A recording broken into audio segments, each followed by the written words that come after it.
Would you please welcome to the stage Mr. Ben Lovley? So we're going to start with a bold fact just to lower the mood of the room a little bit more. When we talked about war, we talked about businesses coming down, we talked about a lot of threats. 85 seconds. 85 seconds to midnight is the current doomsday clock. The doomsday clock looks at many things. It doesn't just look at AI. However, 85 seconds is the closest we have been to midnight. And that big shift is due to software, it is due to AI. So it has made a change globally across everything we know. There we go. The thing that does make a change, and the thing we have talked about, we all talk about LLMs, we talk about mythos, we talk about everything AI related. The problem we have is, it's making a change that we're not necessarily talking about. The market sees it this way. The market sees that AI can do security. Therefore, all of the security stock, all of the software stock is going down. NVIDIA and other companies with chips doing AI going up through the roof because AI can do security. It's not the right statement, it's not the right question. It's not that AI can do security. What AI is doing is it's changing the way that we do security. It's changing the foundations that we've built security strategies on for the last however many years. There's essentially three things that I came up with in my head that I think are relevant around almost the pillars that are changing. We have trust, we have visibility, we have correctness. These are three fundamental things that all of our strategies are built on and have always been built on. These are the three things that if we don't get right, we fail. And these are the things that are currently broken due to all of the announcements, due to all of the advancements, due to all of the marketing, let's say, from a few other big names. Everything is based on this, and these are the three things that are broken. So let's talk about trust. And I'll also say that's the only animation in the presentation, you'll be pleased to know. Raluca touched on it slightly in the start of it, but things like identity can be faked. We've all seen the rise of deepfakes. Deepfake has been around for years. The problem we now have in the advancement of AI, it's now easier. People can go onto a myriad of websites, a little bit of detail, they can generate a deepfake. The closest we have to combating that is the three-finger test video, which I think we can all agree, it's a good way of doing it, but it's not a real enterprise way of stopping it. Just holding your fingers up in front of your face is not a protective way. For those that haven't seen it, I advise watch the video, it is good, but there has to be a better way of doing it. Communication can be generated. With the rise of LLMs, thanks to companies like OpenAI releasing ChatGPT, every other big vendor then jumping on and also creating their own LLMs. The problem we now have is it's harder to tell the difference between talking to a human and talking to an LLM. They're designed to be able to speak like a human, but not necessarily think. And content can be synthetic. Again, if we look at the rise of fake images, almost part-generated images, there was one around the F-35 fairly recently where the whole image was fake, but it looked exactly like an F-35 in the air. The only way to tell that is by a really long, drawn-out way of looking at pixel density and reversing the image and all the rest of it. That doesn't matter to the news. If the news get that image and they post it or it goes on social media, the first thing that people see is the image. That's enough to start changing the stock market. That's enough for people to start taking action based on something they think is correct. So just because something looks legitimate, it doesn't mean it is, which again has always been the case, but it's now more important than ever. I quite liked this one. So don't think CIA, because I'm not CIA and I can't talk about the CIA. However, an old technique the CIA had was called a dead drop. The idea was that when I wanted to communicate with someone, I write a message, I hide it in a stone, I leave that stone, they come and pick that up. The reason we had these sorts of methods was to combat somebody intercepting them. It was to combat somebody generating a message and pretending it was me. It's an old school method. Businesses are going back to this. There's a rise in courier traffic by sending things to the physical person. There's a rise in in-person meetings because we know the deep fakes are rife everywhere. So the old school methods of physically speak to a person are now on the up to try and combat that. Then we have visibility. So visibility is a fun one because there's quite a lot, as we can see in the news. Raluca's touched on it. There's lots and lots of events going on at the minute, and we'll talk about a few. But visibility is one of the most important pillars. We're now at the stage that we have more data than ever, which from a vendor point of view, you can think, oh, that's fantastic. More data than ever means more money. The problem is, for you, the end user, less certainty than ever. You've now got more data than you can potentially process. You've got more data that you have to try and correlate and get that single source of truth. You've essentially got a storm that you have to try and navigate with the tools that weren't built for that storm. So as we can imagine, in terms of visibility, it's great having everything, but where do you start? It's gone from a needle in a haystack to a needle in a needle stack, essentially. Your infrastructure, as we can see on the screen as a sort of simplified version, most organizations, the infrastructure wasn't built for a world of AI. It's as simple as that. It was built for the purpose of the business. It was built from a security monitoring point of view. It was built to do a thing that the business does. What we've then done is try to implement AI into that. So you as an organization might have an AI strategy. You as an organization might have lots and lots of tools that are saying there's now an AI assistant, there's now this, there's now that. You're basically having AI in every part of your environment when it wasn't designed for it. So what we're actually starting to see is your AI strategy is actually more of a data risk strategy, because we have all of that data. We now have all of these AI agents sat in our tools, sat in our products, trying to help you. But how do we control that? How do we control something that simply wasn't built for it? We're trying to retrospectively do something with the capability in a network it wasn't designed for. I also have to keep looking left just for the microphone, just so you know. And then we have the final pillar. So the final pillar is arguably the most important pillar. We talk about correctness. Correctness can mean many, many things. But what I'm going to do is sort of pause here for a second and just ask you, the room, hands up to answer, what do you think I mean by correctness before we get into it? Because it is the most vague of the pillars. Anyone brave enough to sort of say what they think it is? I know it's first thing in the morning, come on. Fine, you can all go with my assumption, it's fine. So to me, correctness is the most important of the three pillars. The first two are foundational, fundamental pieces that you have to do as a network. Raluca touched on it. They are the basics that we should have in place to make sure we are good, we are safe. When we talk about correctness, it's all around the decisions that are being made from the data that we have. It's how do I decide on what I'm going to do based on what I can see. The problem we have is AI basically predicts patterns. At the lowest level, statistically, what is the next word I should say based on what I already know? That is what AI does. It does it very well, and it's great for things like summarizing documents, because it's just taking the words and it's putting them back to you. The problem is, it doesn't understand reality.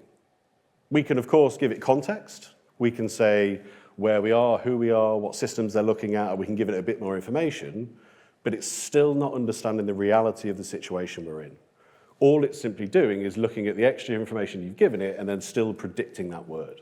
The so what of all of that is when we start to look at the rise of agents, and then some organizations have agents controlling agents, we're automating decisions that we can't guarantee are correct. We're automating decisions based on what is the next logical step I think I should take based on what I already know. We all know the real world doesn't work like that.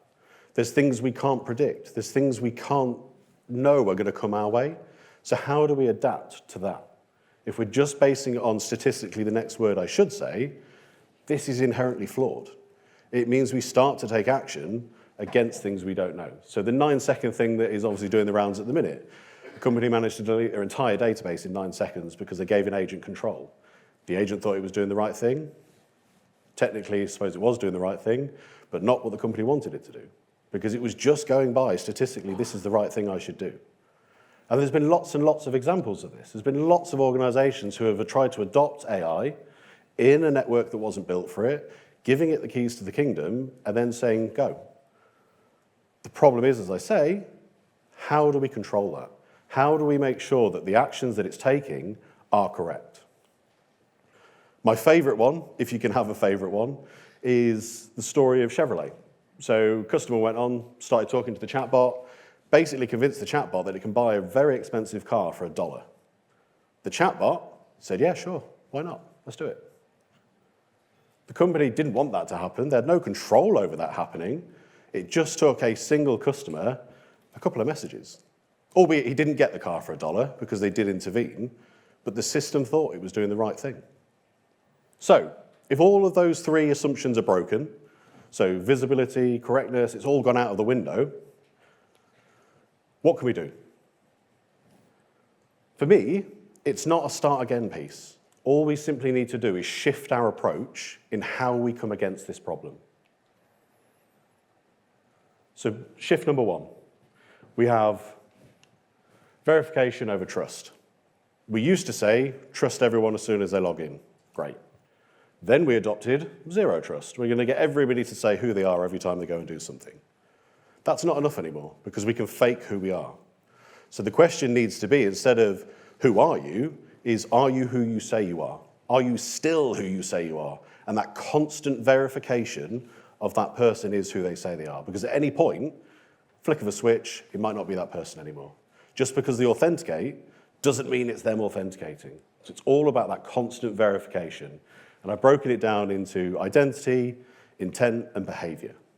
Then we've got orchestration. So orchestration over tools. Again, the old approach used to be, if I have a problem, go buy a tool for it. Have a problem, go buy a tool for it. Lots and lots of problems with that. One, it's expensive. Two, you end up with more tools than anything you can do with. But number three, you end up in silos. You've then got tools that are only checking their slither of information and telling you it's correct. The real power is how we then start to orchestrate that capability. So it doesn't mean buy more tools. What it really means is start to shift how we use those tools to get better decisions, better information. So things like, how does our data flow?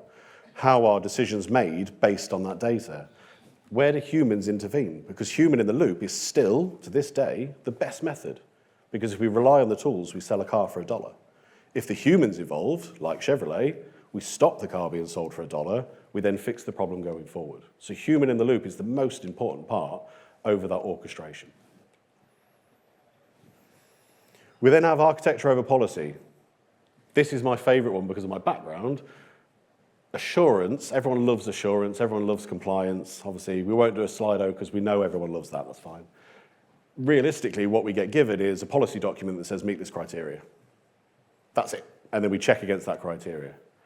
That's one way of doing it, but we all know there are teams, there are organizations that won't follow that policy.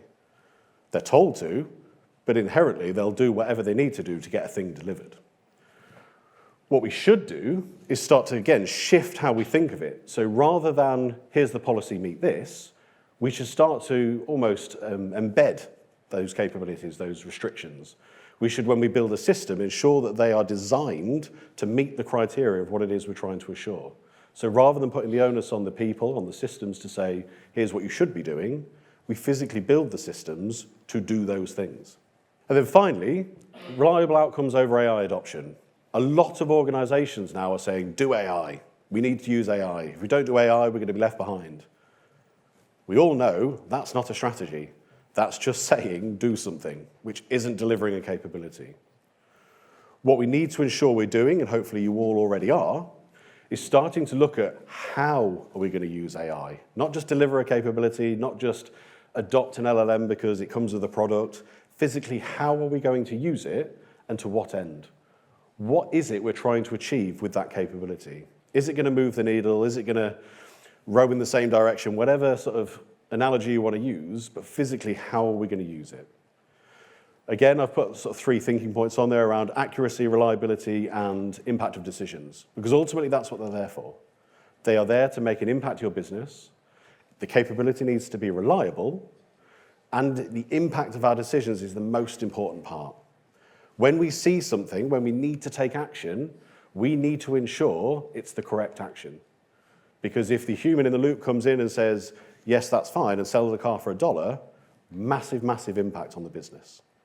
So that impact of our decisions is the most important part.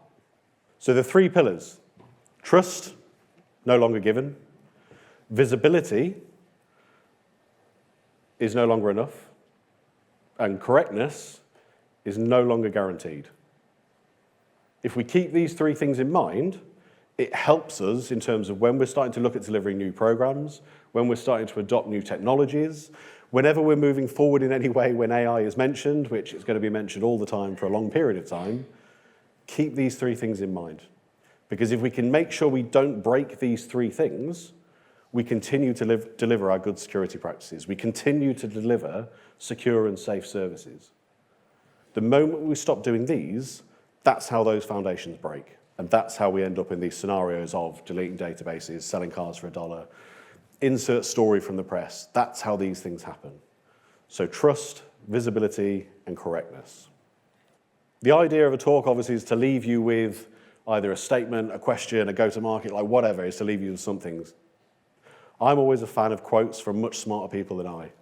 So Herbert A. Simon, from 1978 Nobel Prize winner economist, said, this is bearing in mind 1978, a wealth of information creates a poverty of attention. And to this day, he couldn't be more right. And it goes back to that point of, we have all of the data under the sun, we have all of the capabilities, but how many of us are actually paying attention to every single thing we're doing?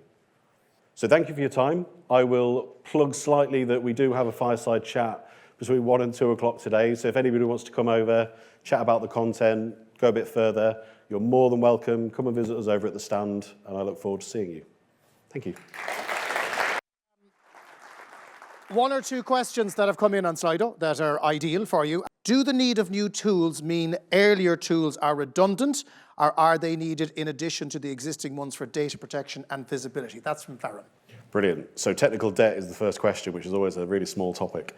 So organisation by organisation, capability by capability, there are going to be systems that no, you cannot get rid of because they're probably fundamental to a service you deliver. However, the advice would be if there are services that are identified as legacy, can I replace them or do I need to keep them? It comes back to what are they delivering and are they making the right decision? So all about visibility of those technologies. Nigel is with us as well. Nigel says, with the focus on AI security, how do we prevent the old attack vectors from slipping through the gaps? Brilliant. So Raluc has already touched on it. Foundational security principles of visibility, end-to-end, are all still perfectly valid. We need to make sure we're doing the foundations because if we don't, they will slip through the cracks because we're not designed to detect them. Your basic foundational visibility, your basic detections, all of the things we are all doing and have done for years are still paramount. Like that is the way we're going to get ahead of the problems because ultimately a network's a network under the skin. The detections we have, the ways we work are all still perfectly valid. Of course, AI is seen more as a threat these days. How does it impact incident response teams directly or indirectly? Perfect. So it comes back to that human in the loop piece. Essentially, organizations do need to adopt AI, but very specifically. We don't need to boil the ocean and go, here's an LLM that can tell me what the weather is in China every third Wednesday. Like, that's rubbish. Why would I need that? What we need is a capability that helps the analysts, helps the teams do what they do faster, do what they do to give them the time back for analysts to be analysts. So very much adopt the technologies, but in very specific ways. Ladies and gentlemen, another round of applause. Ben Lovley. Thanks, Ben.